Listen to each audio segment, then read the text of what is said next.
Bien, tengan buenas tardes. Vamos a dar inicio a la clase.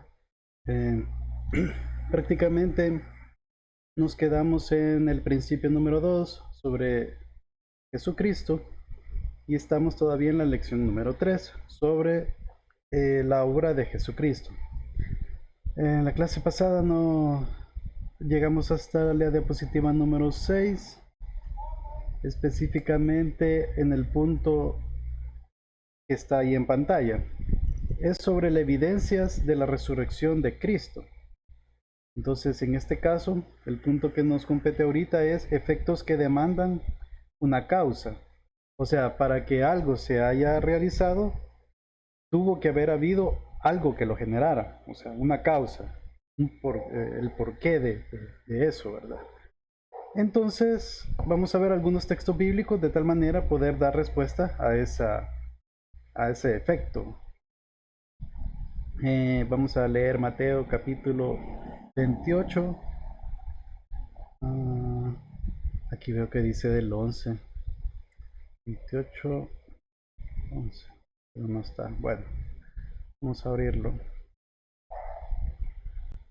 Mateo 28 del 11 al 15.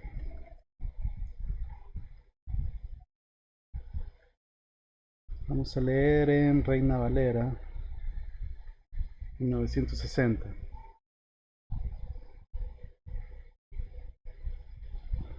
Bien, nos dice la palabra perdón, para iniciar bien la clase, vamos a orar, vamos a poner este tiempo en manos del Señor, de tal manera que podamos ser edificados y pueda darme palabra para poder desarrollar bien la clase. Entonces, los invito a inclinar el rostro. Señor, te damos las gracias por este día que nos has dado. Gracias, Señor, por tu bondad, por tu cuidado, por tu misericordia. Gracias, Señor, porque hasta aquí nos has ayudado, Señor, y estás con nosotros. Sabemos, Señor, que tú eres soberano y no hay nada que te sorprenda. Tú conoces nuestras vidas y, Señor, te rogamos que siempre estés con nosotros, nos ayudes, nos guíes en el camino donde quieras llevarnos, Señor. Haznos, Señor, ser mejores cada día, amarte, Señor, buscar más de ti, aprender más de tu palabra. Ayúdanos, Señor, a compartirla con otros, a poder aprender más sobre la segunda persona de la Trinidad de tu Hijo amado, nuestro Señor Jesucristo, Padre. Ayúdanos a poder aprender más sobre este Evangelio, sobre las buenas nuevas de salvación, así para que lo podamos compartir con otros de la mejor manera. Te pedimos, Señor, que podamos ser edificados por medio de tu palabra, con palabras en mi boca, Señor, conforme a tu palabra, que pueda expresar de la mejor manera todo lo que vayamos a ver en esta clase. Y te pedimos, Señor, que te quedes con cada uno de los hermanos y hermanas que están conectados y que puedan conectarse los demás pronto. Y de igual forma que este video pueda servir de bendición para quien lo pueda ver o oír en retransmisión. Gracias, Señor, por todo. En tu nombre hemos orado y te hemos pedido todo. Y te damos las gracias porque toda la gloria y la honra es tuya, Señor, por los siglos de los siglos. Amén y amén. Bien, entonces, hoy sí, vamos a leer el Evangelio según Mateo, capítulo 28, versículos del 11 al 15. Mientras ellas iban, he aquí unos de los de la guardia fueron a la ciudad y dieron aviso a los principales sacerdotes de todas las cosas que habían acontecido. Y reunidos con los ancianos y habido consejo, dieron mucho dinero a los soldados, diciendo, decid vosotros, sus discípulos, permítanme, okay. Sus discípulos, quiero ver, vinieron de noche y lo hurtaron, estando nosotros dormidos. Y si esto lo oyere el gobernador, nosotros le persuadiremos y os pondremos a salvo. Y ellos tomando el dinero hicieron como se les había instruido. Este dicho se ha divulgado entre los judíos hasta el día de hoy. Bien, no es algo que nos sorprenda. Actualmente todavía hay muchas personas que dicen de que el Señor Jesucristo no resucitó. Y aún hay gente que dice este tipo de argumento de que los discípulos lo hurtaron y que, bueno, o sea, y es bien, no sé, o sea, como que es bien ridículo porque los soldados romanos, o sea, ellos tenían una guardia ahí y ellos eran expertos en lo que hacían, pues no creo que se hayan dormido, pues. Entonces llegó un ángel y salieron corriendo, pues, y ellos aceptaron de que, pues sí, que no, que no pudieron hacer su trabajo. Entonces, lo que hicieron los ancianos, o sea, los líderes, en ese tiempo, los líderes social, por así decirlo, de los judíos, es darles dinero, sobornarlos, de tal manera que dijeran y esparcieran ese rumor de que fue hurtado por los discípulos. Bueno, pero hay tantas evidencias que nos confirman de que la resurrección de nuestro Señor Jesucristo se realizó. Por ejemplo, no hubo cuerpo, no lo encontraron, el cuerpo, o sea, el cadáver del Señor, ¿verdad? No lo encontraron. Los discípulos, ellos, a pesar de ser personas del vulgo, como dice la palabra, ellos como que hubo un cambio en su mente, en su vida, que se dedicaron a la obra. Y cada uno de ellos, los 12, bueno, los 11, sí, los 12, incluyendo a Pablo, y si quieren añadimos a Matías también, aunque de él no conocemos mucho, pero el punto es de que todos ellos y muchos más, los discípulos de ellos, fueron mártires, fueron perseguidos, o sea, y si ellos hubieran hecho realmente eso, hubieran mentido a todo el mundo de que el Señor Jesucristo había resucitado, o sea, ¿quién daría la vida por una mentira? O sea, ellos realmente actuaron con firmeza, con fe, hasta la muerte. Entonces eso nos confirma que, en serio, ellos sabían en lo que habían creído. Y obviamente vieron al Señor Jesucristo por 40 días, como nos dice en el libro de Hechos. Aparte de eso, las escrituras, todos los rollos que se han encontrado, manuscritos de, de los evangelios, de todo el Nuevo Testamento. Es cierto que han sido fragmentos, pero entre todos ellos hay tanta evidencia de que eran escritos que se utilizaban en esos días. Mientras que hoy en día creo que de la, de esta obra de la Ilíada, creo, de Homero, no me acuerdo, de esa como que solo hay como tres copias y ya dicen de que es propiamente del escritor, que creo que fue Platón, ¿verdad? No me acuerdo. Pero el punto es de que hoy en día la sociedad o los científicos le dan validez a algunas obras en donde no están realmente seguros de que quién fue el escritor, ¿verdad? Y de la Biblia hay tanto escrito, hay tanta evidencia y no creen, o sea, y aún así también hay tanta evidencia a nivel mundial de que tantas personas son transformadas por medio de la palabra, por medio de la fe en el Señor Jesucristo. Hay tantos milagros registrados, tanto en la Biblia como a lo largo de toda nuestra historia, que evidencian de que Él era quien decía ser el Hijo de Dios. Y bueno, hay tantas cosas, ¿verdad? Pero el punto aquí es de que efectivamente el Señor Jesús resucitó y quisieron tapar esa verdad por medio de mentiras. En este caso, los ancianos, pues los líderes de ese momento de los judíos, sobornaron a estos soldados. Y ese rumor es el que se ha divulgado entre los judíos y muy probablemente por eso es que muchos judíos todavía no creen en el Señor Jesucristo como su Mesías, sino que ellos siguen esperando a su Mesías. Bien, luego tenemos Hechos capítulo 1, versículo del 4 al 5. Me parece raro que no lo tenga aquí, quiero ver Hechos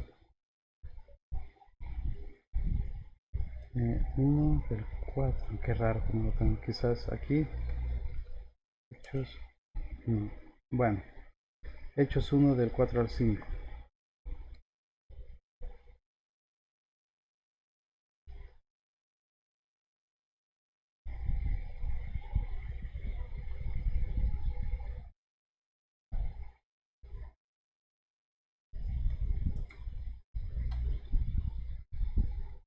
Bien, nos dice la palabra, y estando juntos, les mandó que no se fueran de Jerusalén, sino que esperasen la promesa del Padre, la cual les dijo: oísteis de mí. Porque Juan ciertamente bautizó con agua, mas vosotros seréis bautizados con el Espíritu Santo dentro de no muchos días. Acuérdense que en este contexto el doctor Lucas, quien es el escritor de Hechos, estaba haciendo como un recordatorio de lo que el Señor les había mandado, de que no se fueran de Jerusalén, sino que de acuerdo a lo que Él les había confirmado, que era una promesa del Padre, tenían que esperar ahí en Jerusalén para que pudieran ser bautizados con el Espíritu Santo. Entonces, este bautizo quería significar de que iban como a recibir ciertamente al Espíritu Santo, pero con una manifestación gloriosa, y fue en Pentecostés, que es prácticamente la fiesta de las semanas, según las fiestas judías. Eso está en Levítico 23. Entonces se cumple efectivamente, y por cierto fue en un día domingo, el primer día de la semana. Siempre Pentecostés cae en el día domingo. A ustedes si leen el Levítico 23 y van a poder ver de que son 7 semanas contadas desde el primer día de la semana, bueno, después del día de reposo de la fiesta de las primicias. Entonces, si ustedes cuentan 7 semanas, entonces obviamente les va a caer día domingo. Bueno, entonces ese es un dato curioso, y por eso es que creemos de que, y bueno, y por eso la iglesia nos reunimos los días domingos para celebrar el Día del Señor. Pero bien, el punto aquí es de que efectivamente los discípulos fueron bautizados con ese Espíritu Santo en Pentecostés, y fue que empezaron a hablar en lenguas y que la gente los oía hablar en su idioma y se preguntaban qué era esto, etcétera. También en Hechos capítulo 2, versículo 33. Así que, exaltado por la diestra de Dios y habiendo recibido del Padre la promesa del Espíritu Santo, ha derramado esto que vosotros veis y oís. En ese mismo contexto, ellos recibieron el Espíritu Santo, empezaron a hablar en lengua, la gente le oía hablar en su idioma, y unos decían: estos quizás están ebrios, ¿verdad? Están borrachos, porque no les entendían, se oía como cosas indecibles, indescifrables, pero realmente eran dialectos, eran idiomas, eran lenguas entendibles por otras personas en el contexto cultural de ese momento, porque acuérdense que en Jerusalén, siendo una fiesta judía, la que se estaba presentando en esos días, muchos visitantes, muchos extranjeros llegaban, entonces oían, y además de que Jerusalén era un lugar como cosmopolita, por así decirlo, en donde llegaba mucho extranjero. Entonces, al ellos hablar en otro idioma y al oírlos ellos hablando en su idioma, se preguntaban: ¿quiénes son esos? ¿Qué está pasando? Era algo extraño. Entonces, eso era para que se cumpliera una profecía que está en Joel. No vamos a entrar mucho en ese tema del tema de las lenguas, pero el punto ahí es de que se estaba cumpliendo una profecía, y aparte de eso se estaba cumpliendo la promesa del Espíritu Santo, de ese nuevo nacimiento, de la inauguración prácticamente de la iglesia del Señor. Entonces, efectivamente eso pasó, y eso fue como un gran testimonio para las personas que estaban por ahí para poder arrepentirse. De hecho, la palabra dice que fueron como 3,000 más o menos, no recuerdo muy bien, creo que 3,000 eran, de personas que se convirtieron por medio de la prédica de Pedro, que en este caso, inspirado por el Espíritu Santo, habló, siendo él una persona no tan letrada, pero se notaba de que había estado con el gran maestro, que es el Señor Jesucristo. Luego tenemos Hechos capítulo 20, versículo 7.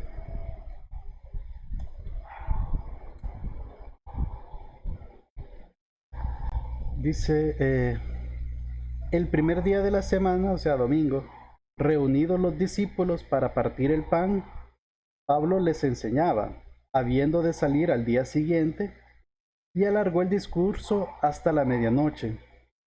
Entonces aquí podemos ver de que ellos empezaron a reunir como iglesia, obviamente iglesia local, no podemos decir que era la iglesia universal, en este caso era un espacio y un momento específico. Entonces se reunieron el primer día de la semana, el domingo, para partir el pan. Muchos teólogos han llegado a la conclusión, y yo me incluyo ahí, de que no como teólogo, pero sí como, como estudioso de la Biblia, de que efectivamente se está hablando de la Santa Cena. Eso de partir el pan tiene que ver con la Santa Cena. Entonces Pablo les enseñaba, habiendo de salir al día siguiente, y alargó el discurso hasta la medianoche. O sea que fue una predicación muy poderosa. Y bueno, en el contexto ahí, creo que fue cuando Tíquico se cayó de la segunda planta y parecía que a veces se había muerto, pero realmente pasó un milagro allí y estaba vivo, no había ningún problema. Pero bien, entonces, ¿por qué los discípulos se reunían el primer día de la semana? ¿Por qué es ese fervor de estar unidos en coinonía, en estar compartiendo unos con otros y enseñar la palabra? Si se fijan, estos son puntos que en las iglesias actualmente hacemos. Nos reunimos el día domingo, tomamos la Santa Cena. Si bien es cierto, no lo hacemos todos los domingos como lo hacen los católicos con respecto a la misa, pero sí, porque eso no, la Biblia no lo, como que no lo confirma tajantemente cada cuánto hay que hacer la Santa Cena. Hay una lección que vamos a hablar de ello. eh, y lo podemos, entonces, y además es un tema secundario, terciario, o sea, de tercer orden, en donde no debería de haber divisiones entre nosotros por ese tipo de cosas. Pero igual, el punto es, sí, hacerlo, esa ordenanza de participar en la cena del Señor, que tiene que ver con el pan que representa el cuerpo del Señor Jesucristo, y la copa de vino, el jugo de la uva, que simboliza la sangre de Cristo. O sea que es un memorial, es una representación, el cuerpo y la sangre. No es que se convierta realmente en eso, que hay un transustanciación. Bueno, eso es la teología católica, pero bueno.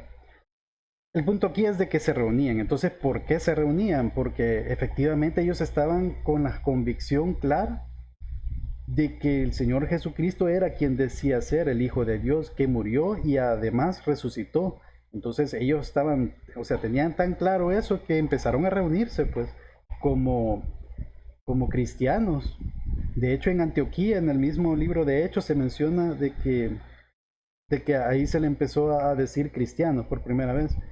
Entonces, eh, y bueno, y hubo un montón de viajes misioneros. O sea, todo eso no era por una mentira, sino que era porque ellos estaban convencidos de que el Señor Jesucristo es el Hijo de Dios, es Dios, y Él murió, resucitó, y todas las enseñanzas que les dejó, pues impactó en sus vidas y hicieron que ahora, aún hoy en día, pues el cristianismo es poderoso a nivel mundial, ¿verdad? La palabra de Dios es la poderosa.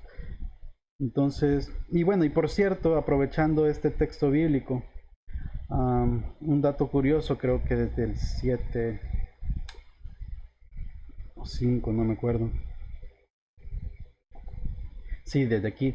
Solo con el tema, porque hubo una pregunta en una clase, entonces quería reforzar también el hecho de que por qué, si el día de reposo, según los 10 mandamientos y según el Antiguo Testamento, era sábado, el, el día de reposo como tal, ¿por qué los cristianos nos reunimos los domingos? ¿Y por qué decimos que es el día del Señor el domingo?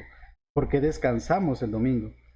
Es porque, y esto no es que sea algo que mi iglesia a la cual yo pertenezco enseñe, sino que es una conclusión, y que históricamente, y esa es la razón por qué nos reunimos los domingos. O sea, el hecho es de que cambió el día de reposo de sábado a domingo, y por esas pistas y por esos detalles que hemos estado comentando tanto en la clase anterior como en esta. Ahí si quieren profundizar un poquito más en eso, pues el video de la semana pasada se habló un poquito de eso, los textos bíblicos que respaldan como que ese cambio que iba a ser gradual pero efectivo, de que el día de reposo iba a cambiar de sábado a domingo, haciendo como un símil del cambio del antiguo pacto con el nuevo pacto. Entonces, leyendo Hechos capítulo 20, versículo 5, dice, estos, habiéndose adelantado, nos esperaron en Troas. Y nosotros, hablando Pablo y con los que él iban, pasados los días de los panes sin levadura, la fiesta judía que tiene que ver, bueno, primero era el día 14 del primer mes, si no me equivoco. Sí, primer mes es la Pascua. Luego, 7 días es la fiesta de los panes sin levadura. Entonces, pasados los días de esa fiesta de los panes sin levadura, navegamos a Filipos y en 5 días nos reunimos con ellos en Troas. Entonces estuvieron con los hermanos, digamos, reunidos en ese tiempo, ¿verdad? Donde nos quedamos 7 días. Ahora, dice aquí, ¿verdad? El primer día de la semana reunidos los discípulos para partir el pan, lo que acabamos de leer, ¿verdad? Y alargó el discurso y había muchas lámparas en el aposento alto donde estaban. Va, entonces, ¿qué pasa? Aquí lo que quiero recalcar es eso de que nos quedamos 7 días. ¿Y qué pasa? Ellos se iban a ir, ellos se iban o sea, ellas se iban a movilizar. De hecho, así se llama el título, visita de despedida de Pablo en Troas. Entonces, si se ponen a pensar, él estuvo reunido con ellos donde nos quedamos 7 días. Dice, ¿por qué esperó 7 días para salir? Porque estaba esperando el primer día de la semana. ¿Por qué? Porque el primer día de la semana era el día que los cristianos se estaban reuniendo en ese tiempo. Por eso es que esperó hasta ese tiempo para poder partir. Y más adelante se van a dar cuenta de que efectivamente al día siguiente, después del primer día de la semana, pues ellos partieron. Entonces, solo una evidencia más de que efectivamente los cristianos en la iglesia primitiva se reunían los domingos, siendo ese día el día del Señor. Bien, otro punto, siempre sobre la obra del Señor Jesucristo, los resultados de la resurrección de Cristo.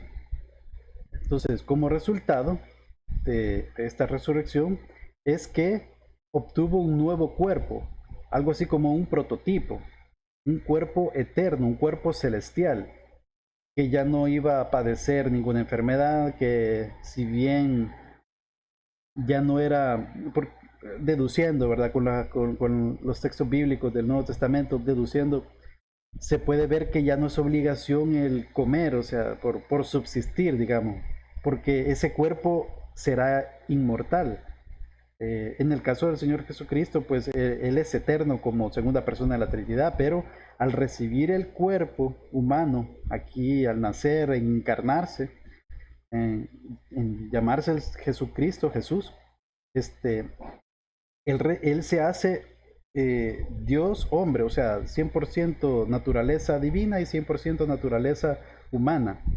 Y al morir y resucitar y recibir ese cuerpo celestial, es el primero de la resurrección, con un cuerpo celestial, un cuerpo perfecto que no requiere práctica, o sea, que es inmortal, pues, o sea, no es necesario que coma, pero sin embargo vemos en la escritura que sí come. Vamos a ver los textos bíblicos más adelante. Le dieron de hecho pescado con miel, una combinación que como que no aplica, pero supongo que en el contexto cultural supongo que tenía algo de sentido comer así, ¿verdad? También en el camino de Maús que se encontró con los discípulos, llegó un momento que partió el pan, iba a comer, ¿verdad? También cuando estaba en la playa, estaba como cocinando unos pescados y llamó a Pedro y al otro discípulo, no me acuerdo, y que Pedro se puso la ropa y se tiró a nadar hasta llegar a donde el Señor. Entonces ahí estaban comiendo, o sea, comer es una actividad que vamos a seguir haciendo al parecer cuando estemos en el reino del Señor Jesucristo, después de que seamos transformados.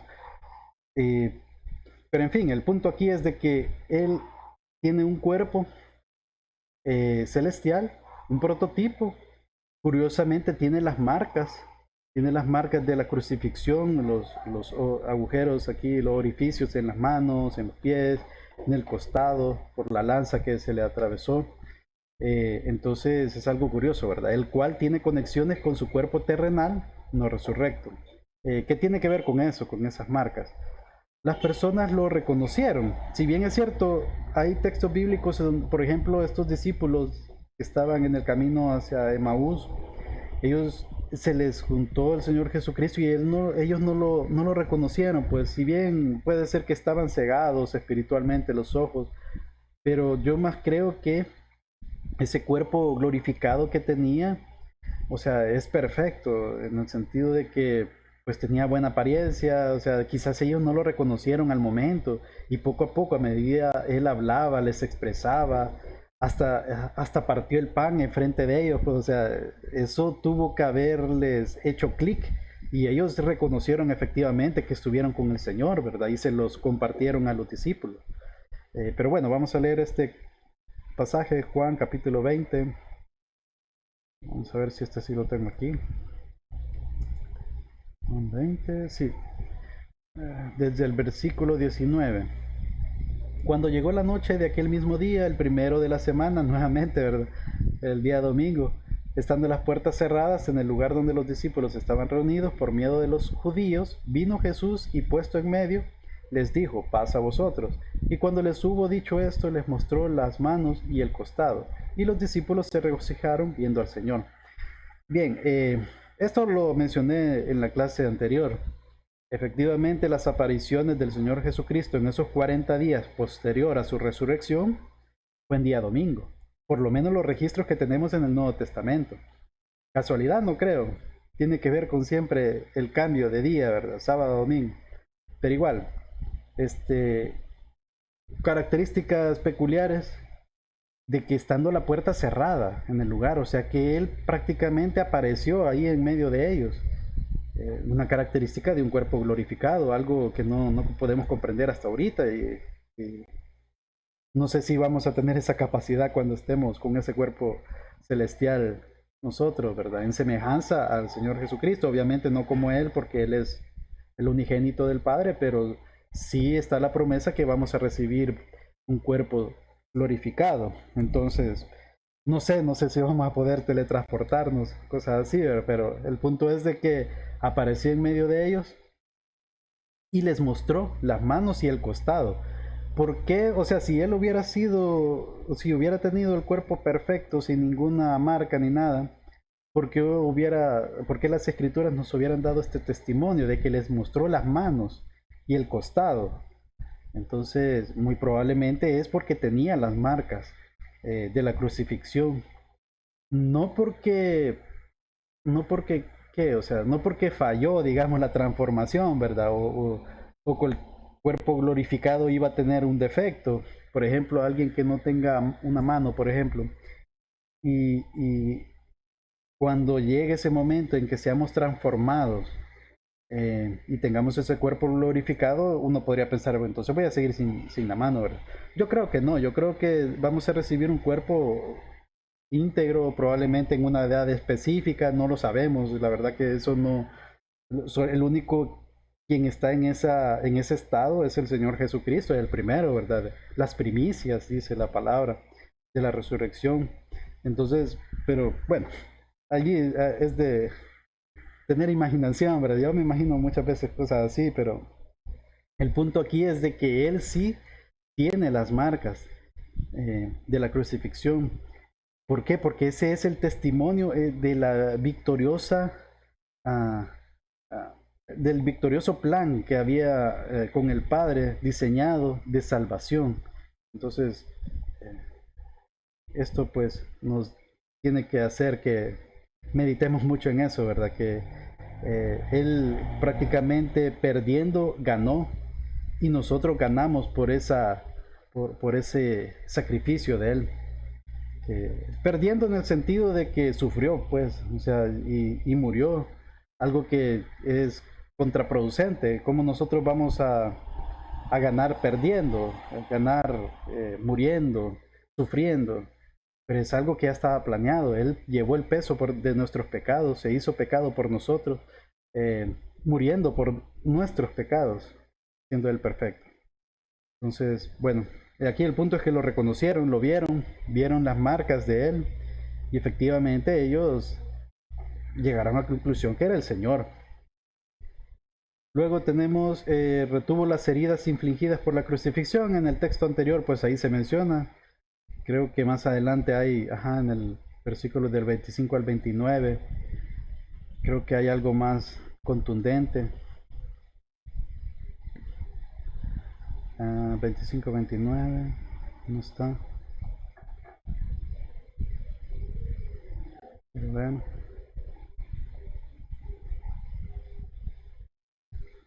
Sería Juan 20.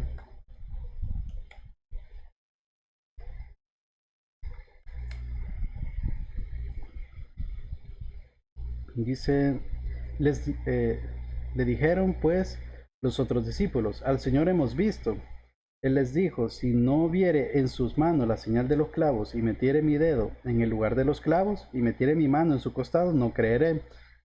Tomás, ¿verdad? El discípulo que muchas veces lo asocia a uno como el incrédulo, ¿verdad? O se le atribuye el dicho de que si mientras no, ¿cómo es que dicen? No creer hasta, ¿cómo es? Ver para creer, no, algo así, es el dicho, como ver para creer.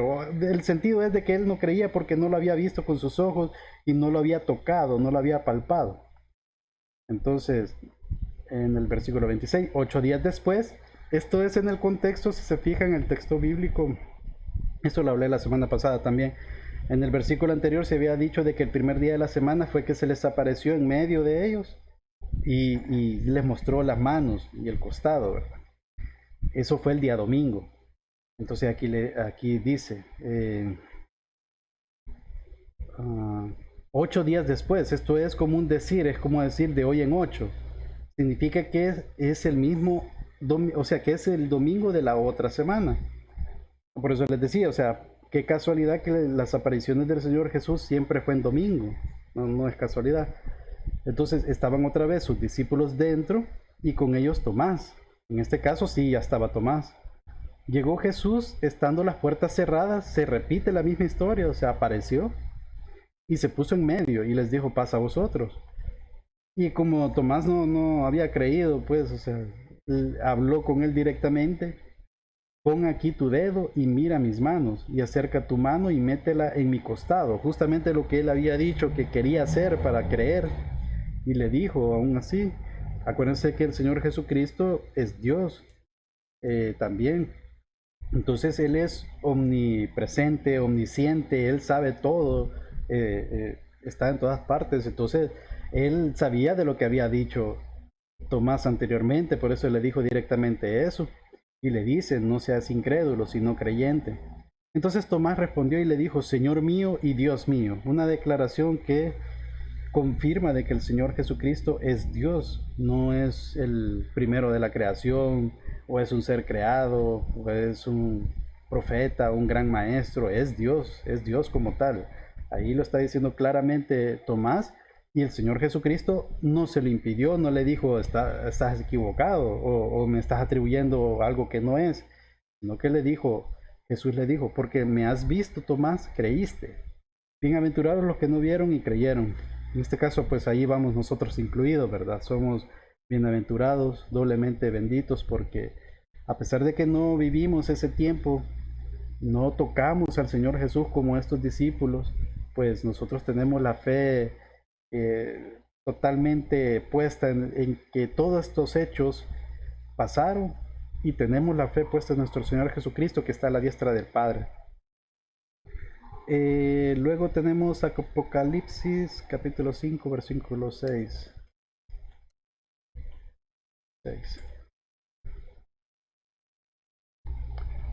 Y miré y vi que en medio del trono y de los 4 seres vivientes y en medio de los ancianos estaba en pie un cordero como inmolado, que tenía 7 cuernos y 7 ojos, los cuales son los 7 espíritus de Dios enviados por toda la tierra. Si se fijan, esto obviamente es un lenguaje apocalíptico. Significa que hay muchos simbolismos, muchas imágenes, o sea, no se puede interpretar de forma literal, pero sí no es que sea indescifrable tampoco. Hay cosas que sí están selladas, que en su momento lo vamos a comprender mejor, pero hoy en día hay muchas cosas que podemos comprender. En este caso, pues estamos viendo un evento celestial, algo que está pasando en los cielos, donde está el trono de Dios Padre. Ahí están los cuatro seres vivientes que en las escrituras hemos visto en varias ocasiones su participación, bueno, pocas realmente. Por ejemplo, la visión de este profeta, creo que fue Ezequiel, Daniel también. Bueno, la cosa es que son, están siempre, prácticamente están en el trono de movible de Dios y son seres con ciertas características, pero bueno, son cuatro seres vivientes. En medio de los ancianos estaba en pie un cordero como inmolado. Un cordero simboliza los sacrificios del Antiguo Testamento y simboliza obviamente al Señor Jesucristo, que es el cumplimiento de todos esos eh, sombras, figuras o tipos de esa ley ceremonial, esos rituales de sacrificio de animales para el perdón de pecados. En este caso eso representaba a el sacrificio expiatorio por medio del Señor Jesucristo. Entonces, él, a pesar de que en versículos anteriores, quiero ver si lo puedo poner, aquí dice en el versículo 5, y uno de los ancianos me dijo, no llores, he aquí que el león de la tribu de Judá, la raíz de David, ha vencido para abrir el libro y desatar sus sellos. Entonces, miren cómo lo describe, como el león de la tribu de Judá. O sea, una persona con poder, ¿verdad? O sea, porque el león siempre se ha atribuido esa fama de ser como el rey de la selva o porque tiene una melena así muy grande, es muy imponente, se mira muy fuerte y todo. Entonces, pero ¿cuál es la figura que se mira más adelante? Un cordero como inmolado.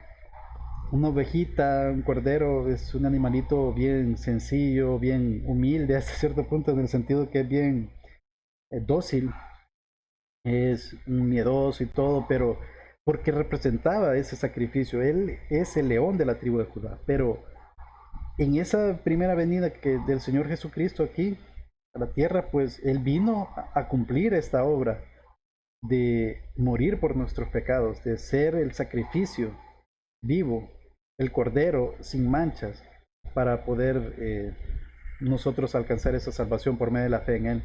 Entonces se muestra que al ser, a esta visión da a entender de que Él efectivamente, como dice aquí, retuvo las heridas infligidas por la crucifixión, llegó delante del trono celestial para poder abrir, en este caso, el libro y desatar sus 7 sellos, que eso ya es una cuestión escatológica, simbólica, que tiene que ver con los últimos tiempos.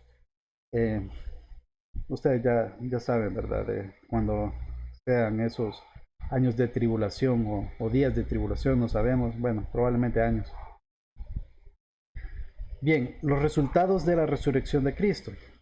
Continuamos con este tema. Tenía la capacidad, aunque no necesidad, de comer. Esto ya es lo que ya les mencioné, pero lo vamos a leer, Lucas 24,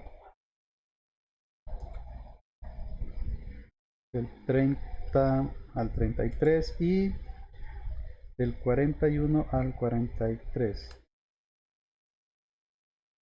Y aconteció que estando sentados con ellos a la mesa, tomó el pan y lo bendijo, lo partió y les dio.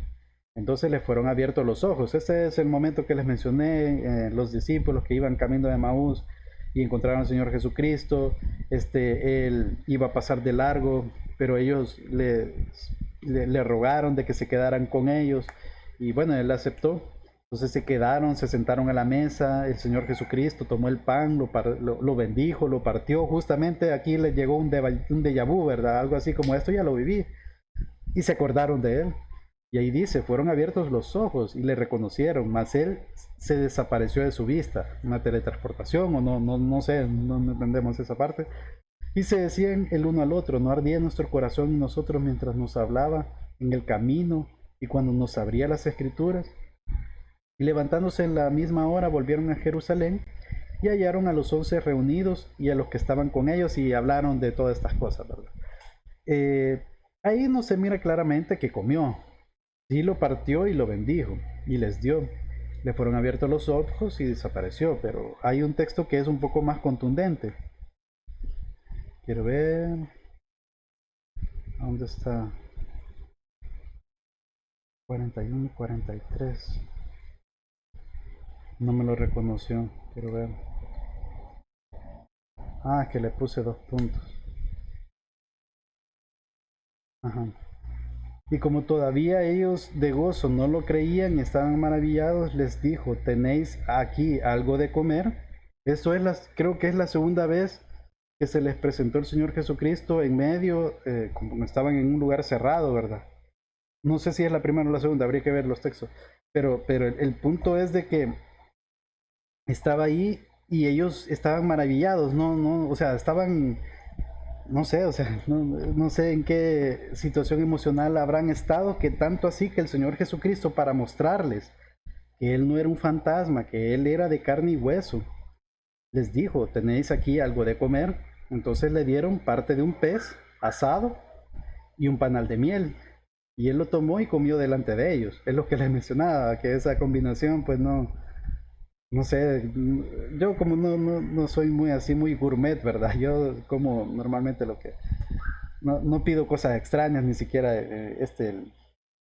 la comida taiwanesa esta, que son como cosas crudas, no me gusta, pero supongo yo de que en algún país o ha de haber algún platillo que se pueda combinar bien un pez asado con panal de miel, o no sé si era algo cultural en esa época de que se podía comer así, pero el punto es de que efectivamente él comió, él les demostró que él era de carne y hueso, que él era obviamente con un cuerpo glorificado, obviamente él es Dios, pero en carne, en un cuerpo que es capaz de comer.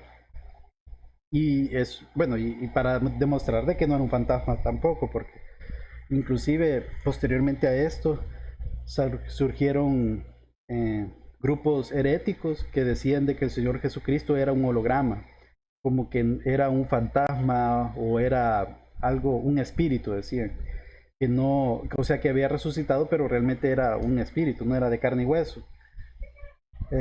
Refutado totalmente con este texto bíblico, ¿verdad? También sopló sobre los discípulos, Juan capítulo 20, versículo 22. Y habiendo dicho esto, sopló y les dijo, recibid el Espíritu Santo. Bien, aquí lo que se quiere rescatar es que efectivamente él sopló y les mencionó eso, o sea que para demostrar de que efectivamente él resucitó. Aquí hay varios puntos que podríamos mencionar, por ejemplo, ¿recibieron el Espíritu Santo en ese momento realmente?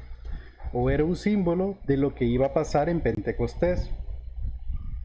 Entonces ahí yo creería que efectivamente ellos experimentaron el Espíritu Santo en ellos, porque si no hubiera sido así, los discípulos no hubieran hecho los milagros que hicieron cuando estaba con ellos el Señor Jesucristo antes de su muerte y resurrección, pues.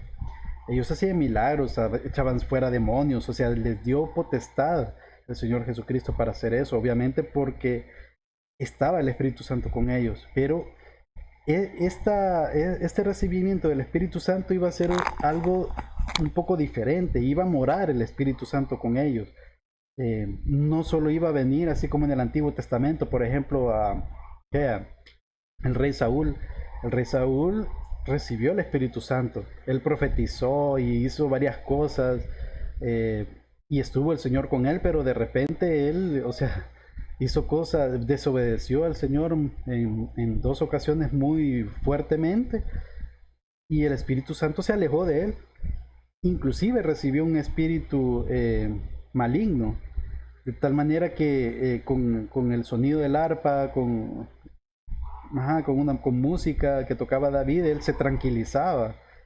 Eh, entonces, entonces en el Antiguo Testamento pasaba eso. Por ejemplo, Sansón tenía una gran fuerza, pero él la perdió cuando, de tanto que estaba intentando Dalila hacerlo caer, Y él pues prácticamente, o sea, hasta mucha paciencia tuvo Dios con él, ¿verdad? Que él, viendo que la mujer así claramente trataba de engañarlo, de ponerle una trampa.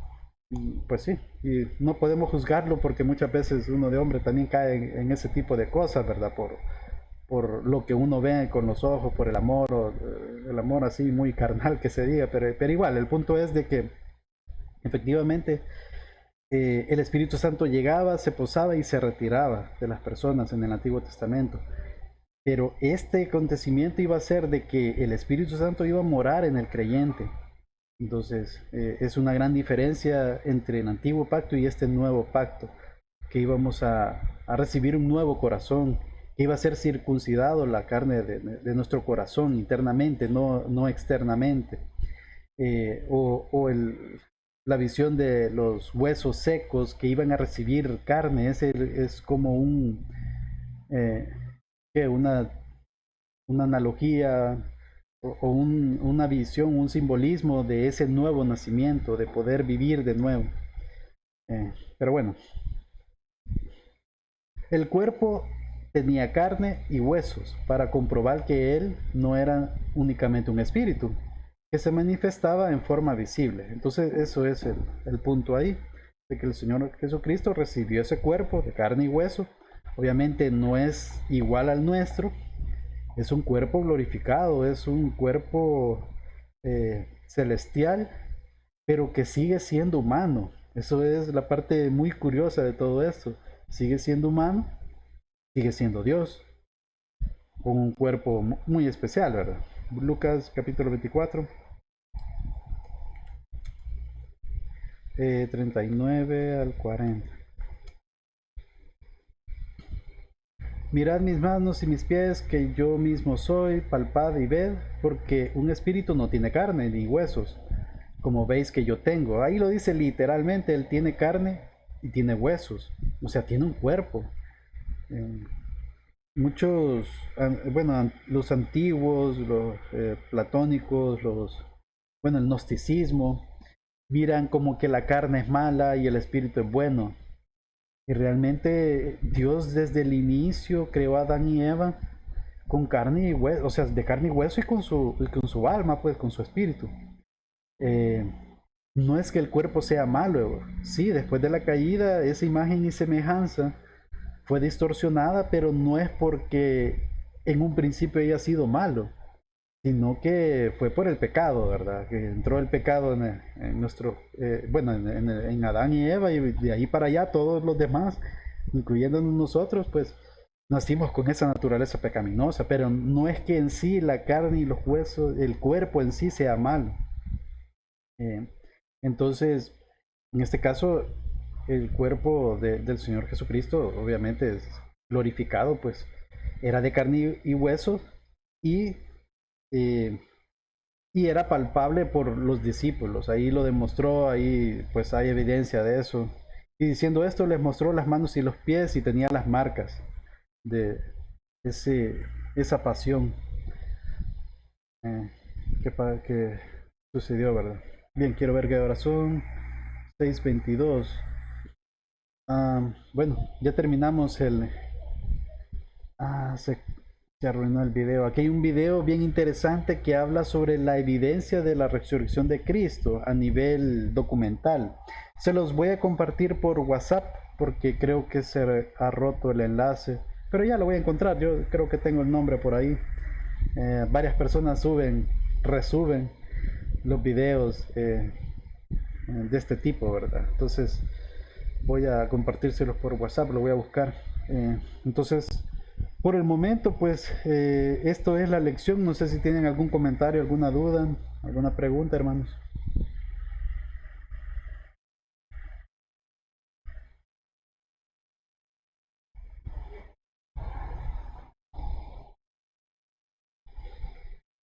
Quiero ver. Ah, Homero, gracias, hermano Armando. Sí, cuando estaba hablando de que de esos libros, ¿verdad? De la Ilíada ajá, fue Homero, correcto. Entonces, y quiero ver. La hermana Zoila menciona Isaías 66:23. No comprendo, ¿puede explicarlo por favor? Veamos Isaías 66:23.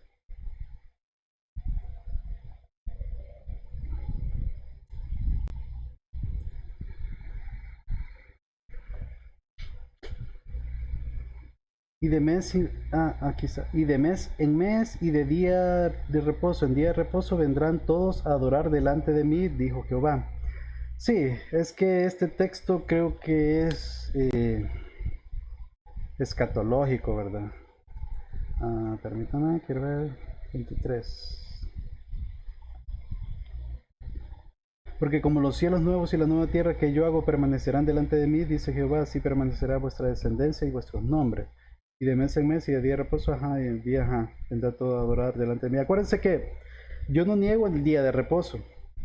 Eh, de hecho, yo estoy consciente, yo estoy, y lo he mencionado en clases anteriores, de que considero que los 10 mandamientos están vigentes, es la ley moral, no para salvación, no es, o sea, no es que porque la salvación no es por obras, es por gracia, por medio de la fe en Cristo Jesús, porque los méritos son del Señor Jesucristo.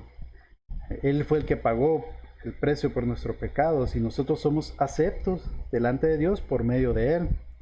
Eh, pero sí, las obras es una evidencia de nuestra fe.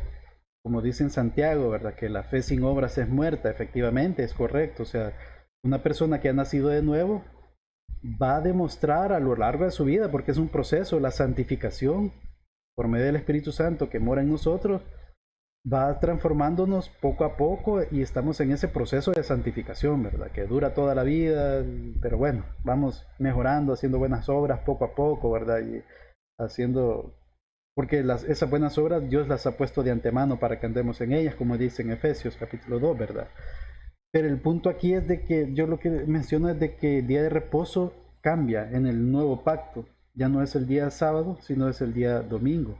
Entonces, efectivamente, el día de reposo siempre se va a guardar, así como lo hacemos actualmente. Tal vez no de una forma tan legalista de que, pues sí, que no hay que hacer ningún trabajo, no hay que cocinar, no hay que ir a un restaurante porque estamos haciendo que la gente trabaje. O sea, porque el legalismo que había sobre el día de reposo era muy grande. Eh, bueno, y sigue siendo para el pueblo judío. Pero nosotros nos reunimos el día domingo, alabamos al Señor. Y sí, o sea, es un día de descanso. Bueno, la mayoría pues descansamos, no vamos al trabajo. Pero si hay algo que hacer, o sea, no creo que sea, bueno, sería un pecado más en todo caso, ¿verdad? Así como no sé, en la palabra nos dice que tenemos que amar a Dios con todo nuestro corazón, con toda nuestra alma, con toda nuestra mente, con todas nuestras fuerzas. Y si lo amáramos en todo segundo así, entonces nunca pecáramos, porque el pecado prácticamente es darle la espalda a Dios y hacer lo que yo quiero hacer, ¿verdad? Eso es pecar, es errar al blanco, ¿verdad? Y no es de que yo odie a Dios, pero el punto es de que en ese momento que estoy pecando, ay, me olvido de él prácticamente. Entonces, ¿y quién puede decir que no peca, verdad? Entonces, es un detalle, ¿verdad? Y que tal vez este punto del día de reposo lo vamos a conocer mejor ya en el reino del Padre, ¿verdad? Pero sí, efectivamente, yo creo que este texto bíblico ¿cómo se llama? Escatológico. Considero que el día de reposo está vigente todavía, solo que es el día domingo, así como la iglesia históricamente lo ha guardado. O sea, nos reunimos el día domingo para adorar al Señor. Entonces lo vamos a seguir haciendo en ese cielo nuevo y tierra nueva, así como en Apocalipsis habla, ¿verdad? Ajá, en el reino del Señor. Eh, no sé si con eso respondí a la pregunta, hermano. Amén, gracias, le agradezco, bendición, excelente, gracias. Eh, bien, entonces 6:28. Quiero ver. ah,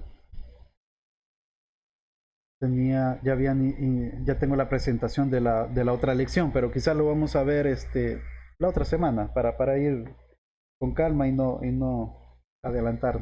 Bien, entonces vamos a orar. Gracias por su asistencia, hermanos.